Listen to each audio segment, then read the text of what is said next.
Hello guys and welcome back to another portfolio update where I go through my £55,000 plus stocks and shares portfolio that I hold on Trading 212.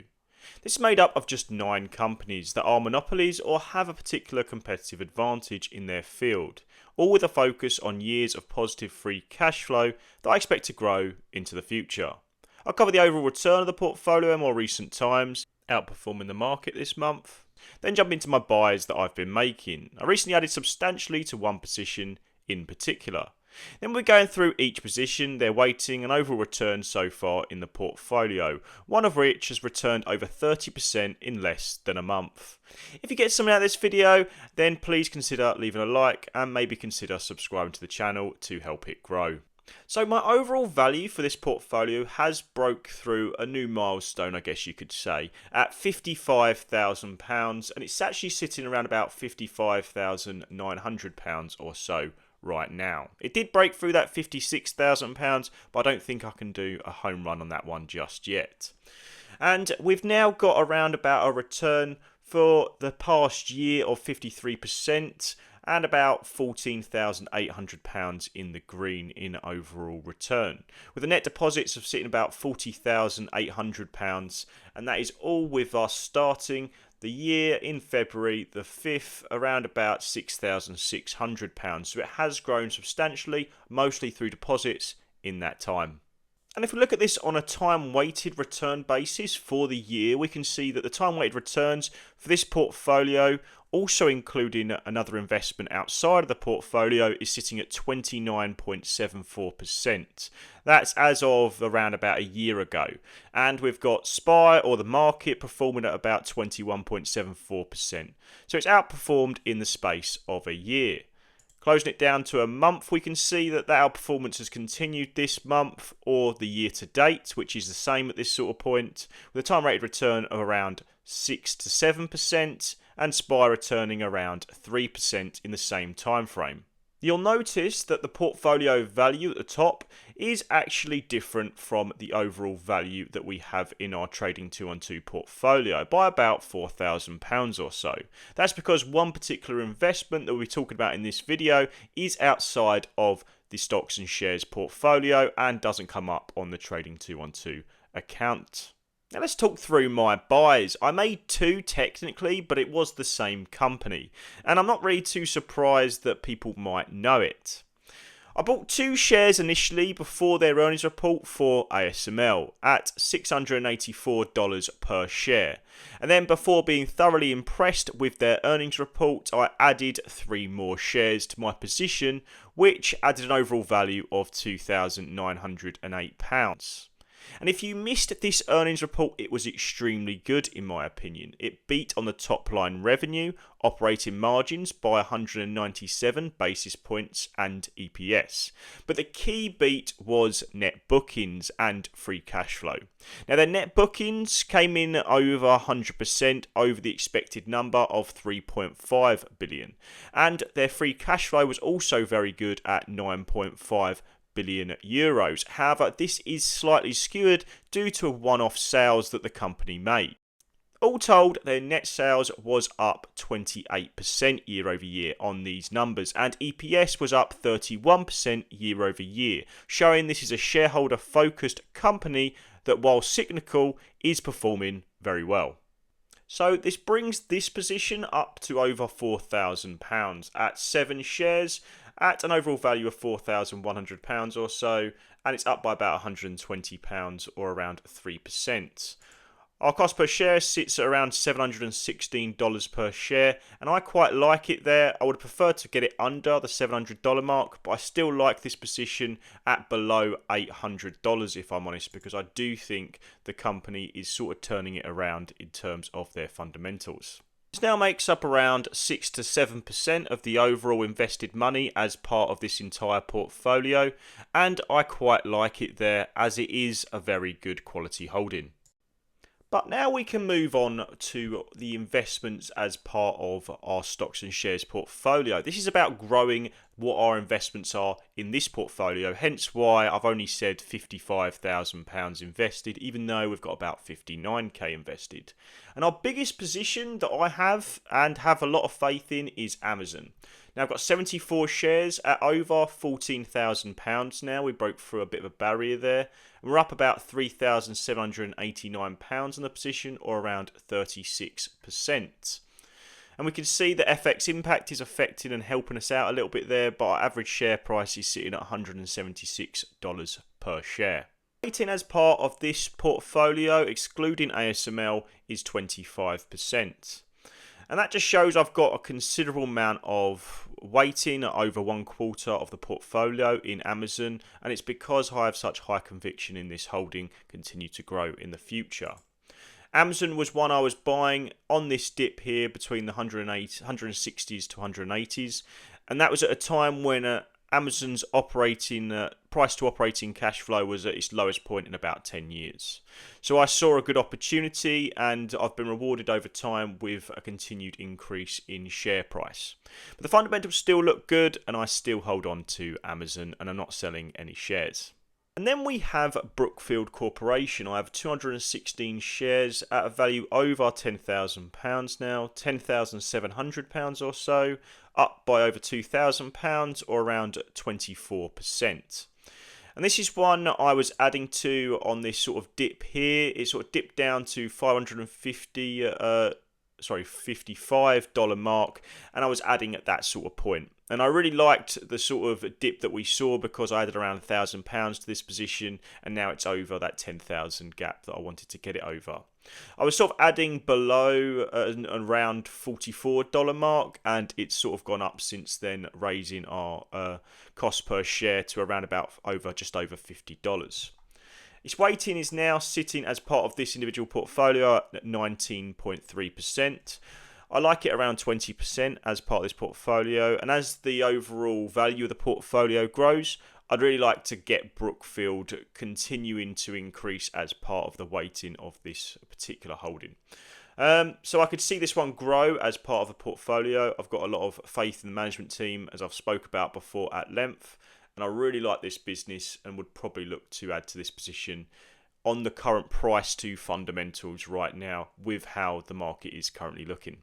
Then we have my Visa position. I have 34 shares at a value of just under £10,000, £9,300, and we're up by about £2,200 or around 31%. This one's actually done very well in the past month. If we look here, it's up by about 7.6% again, but it was dipping before that, and it's just really done quite well in this week alone. I just think that this one in particular did quite well in its earnings report. I won't go into their full-blown earnings, but they sort of beat on expectations again, as well as MasterCard. So there was no nasty surprises, and Visa is kind of one that I really like reported earnings, because I don't really ever see it underperforming or doing particularly badly from its earnings report. And this is kind of why I buy these high quality businesses, because when their earnings reports roll around, I don't get nervous. I actually get a little bit excited that there might be dips in my high quality holdings, and when everyone else is selling out of positions, I hope to add to them. So that didn't happen with Visa this time round. It performed very well, beat on everything as far as I'm aware. I think a couple of quarters ago it underperformed, and I added to this position, but I haven't added to this position in a while, and I'm just letting it sit and compound in the background. Its current weighting is now sitting at just over 16.6%, which is fine for Visa. I'm happy with it sitting around about 15% of this overall portfolio. I'd love to grab MasterCard. I've spoke about that in the past, but it is really one that I would have to look into, and it'd have to go on a significant dip from where it's currently sitting for me to add to it. Next we have Google, which is probably my fourth biggest holding, I believe it is, at 37 shares, just over £6,000 now. We're up by £1,100 or around 24% on the position. And this was one I was buying into on this dip around $150 mark, and then I added to it on this sort of high around $180 mark. So since then it's gone up to over $200 per share, and in the past month it's also up around 7%. So the past 3 to 4 holdings have all been up around about 7% in the past few days or so, which is quite good. And this is another one that I thought was undervalued based on its price to earnings ratios being the lowest it's been in a considerable amount of time, around 5 years. and it just sat at a very good price. Their price to free cash flow didn't look as good, and still doesn't, but that's because their capital expenditure is so high surrounding AI. And their overall sort of weighting now is sitting around 10%, and I like that for Google. This didn't start out as a position I was intending to sit particularly high in terms of weighting, but it's actually worked out that way, and I'm quite happy with it. I have a lot of faith in the company, and I use it every day. So I really like Google and where it sits in weighting right now, and I don't see that changing. But I don't see myself adding unless it goes below that $180 mark again, even though we've seen this race up in share price right now. We have Salesforce. Now this is one I've trimmed in the past, so it's still sitting at the same sort of shares. I haven't trimmed it since then. It's got 20 shares at a value of over £5,400, sitting closer to about £5,500. It's up by about £1,500 or around 39 to 40%. And it came down from a bit of a high. It sort of peaked around $360 per share. And then I made the mistake of talking about it on X and maybe saying I might trim it again if it got around the $370 mark, and then it dipped again. So it was up by about 10% in 2 days or something like that, which was pretty crazy for this one. In the past month, it's saying it's flat now, but that's only because it was dipped before that. And generally, this is one I really like the quality of the holding. I've spoke about it in the past. I was buying here on these dips here, and this was sort of one of my best timed sort of buys. I just thought it was undervalued based off its fundamentals, and I really liked their business model, their margins, and their stickiness of their sort of subscription-based model. And that is why I plan on probably holding this one into the future. Just because I trimmed it doesn't mean that I don't believe in the company. The reason to trim it was because I found a better investment elsewhere, which was in the form of Google.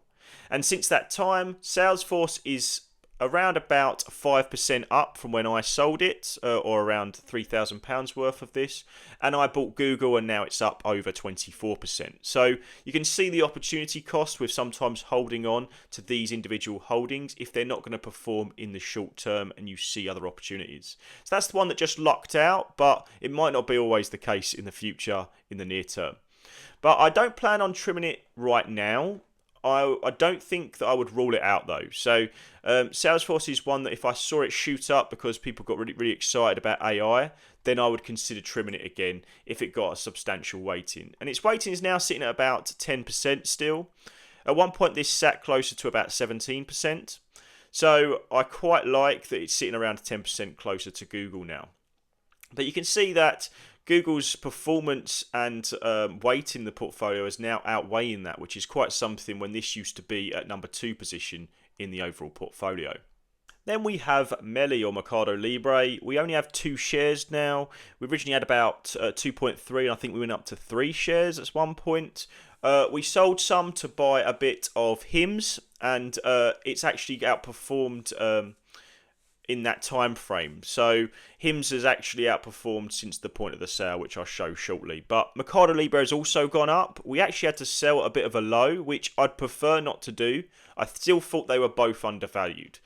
But I thought the disconnect between HIMS fundamentals and their sort of price was considerably more than MELI. That doesn't mean that MELI won't outperform in the long term, and that's why I didn't sell my entire position in MELI, because I still massively believe in this company and the monopoly that they have in South America. So we have £3,000 now, and it's up by about 17% or around £458. And over the past month, this one's done very well, up 12.8%. And that's just shown the massive strength that this one has gone through. I think that most in this region, like Nubank and stuff like that, have all had a similar sort of turnaround. So I'm actually very hopeful for this one. Our cost per share sits at about $1,684. And I really like this business as a smaller position that is high growth in this portfolio. Its weighting now sits at just over 5%. That's kind of where I'm comfortable with it. As I said before in previous videos, I quite like this one below 10% definitely because of the sort of economic areas that it operates in. And sitting around 5%, I can definitely maintain that and be happy with MELI as a high quality holding that's in a sort of unsure economic environment and place in the world. So that's fine with that weighting right now, and we'll see how it grows as part of the portfolio. Now we have my S&P Global shares. Now I have 7 shares and it's got about £2,900 in overall value. We're up by about £585 or around 24 to 25% on this current position. This one's dipped and dived a little bit. It sort of seems to hit this sort of point of $520 and then doesn't want to go any higher. So I don't know why that is. I don't know if people are selling at that point because it gets to a certain threshold. In the past month, it's up by about 4 to 4.5%. And in the past week is pretty flat at about 1%. For the year, it's up 16%, and that is sort of underperforming the S&P 500 right now, I would imagine. But I really like the high quality nature of this holding, and the fundamentals to the share price don't look too bad at the moment, despite it being up from where I was buying it around the $419 mark. So I really like S&P Global. Its weighting in terms of overall part of the portfolio is only sitting around 5%. And I think that's almost a travesty for how good of a position S&P Global is. Its monopoly in the ratings industry, its growing analytics business. This is a great company that I would love to have around 10% in or more. But it's not one that I want to add to at these current sort of levels. So we will see what goes on. I was considering adding to it if it came below the $450 mark, but it never really did. So we'll currently wait and we'll see, and we'll keep watching and see how it grows in the future. And if there is significant dips in this one, I could see this being maybe a bigger part of the portfolio in the future. Then we have my second to smallest holding now, which is quite weird because it's one of my best performing. We have 18 shares at an overall value of £2,600. We're up by about £931 in the position, around 55%. And that is, of course, Texas Roadhouse. Now, this business is one that's sort of based around sort of just restaurants in America. They're not really doing much international growth. They're a growing chain in America that's still quite a small market cap. And I really like that runway for growth that they have. This is a predictable business model that is doing well, and it's growing and opening new restaurants and franchises specifically, which are very good for margins. So I really like Texas Roadhouse. I was buying into it considerably around below $100, and then I sold and bought back in when I transferred it over to the ISA. So this position has done very well for me, and I'm real loath to sell it, especially when it's sort of at this sort of point. I don't think it's undervalued. I think it's over to or fair valued right now. And its overall weighting is now sitting around about I think it sits about 4.68%, and that's just part of the holding that I don't really mind. It's a sort of a smaller business, so I wouldn't want more than 10% of a weighting in this one. But it is a good holding. It's one that I have quite a lot of faith in now that I've sort of held it for a considerable amount of time of over a year. In my opinion, obviously, that's not long relative. But I don't see myself selling out of this position right now because I do believe it's a really good one. The reason to hold on to it, even though it's sort of traded around flat, down by about 4% in the past 3 months, is just because the business itself is one of those that outperforms. It's outperformed Google stock over the past 10 years, I believe, and that's amazing for a restaurant business. They're isolated and away from all this AI hype, which I quite like with this company. So we'll see how this one grows, but I don't plan on selling it. Finally, we have probably my newest holding by about less than a month.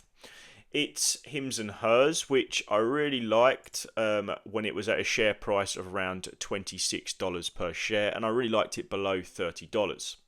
It had 51 shares now, a value of over £1,500. We're up by about £427 on the position, or around 38%. And this one has just exploded in the past 3 months, up around 81%. I wasn't buying back then, I was buying around about here. In the past month, it's up 52%, and for us, it's up by around 38% because we bought around this sort of point. Now, to me, in terms of him's performance and reasons for it, it was such a disconnect, and still is a disconnect from its fundamentals. It is growing its revenues and free cash flow at a very impressive rate. And I just don't see the reason why the share price is as low as it is. I think people are concerned about Amazon disrupting this one.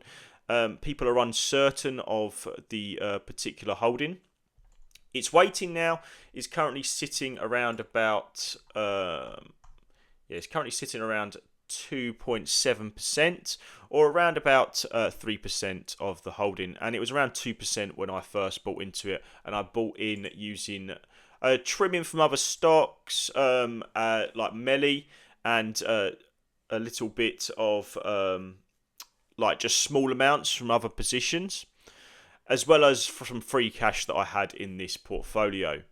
I don't see myself adding, not because I don't like this current share price of $36. I don't think that's bad at all. But I do believe that this is a stock that's got a lot of volatility, and I could see it coming back down maybe, and I would like to add at that point. But I haven't got any money in this account, and I don't have that much money because I bought so much more of ASML in the other account. So, my current plan with this particular holding is to watch how it grows. I don't see this position getting over 5% in overall weighting for me, because there are risks associated with the business that I don't want to expose this particular portfolio to. But I would have preferred to have around about a £2,000 position before it started going up like it has. So that's just on me. I couldn't really add any more to this account and didn't really want to buy it outside of this account like I did ASML. So all told, I really like hims and hers. Him's position is doing very well at the moment. I don't believe it's outpacing its fundamentals. I think the fundamentals, if anything, are improving just as quick, if not quicker, than the share price is growing. And that's impressive considering this is now probably one of my most successful stocks, and it's only been owned for about a month. But that could all change, and volatile stocks like this could be down considerably on just one day of bad news. So there you go. This is my account now. These are all my positions.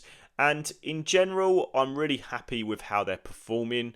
They're outperforming the market this past month and this past year.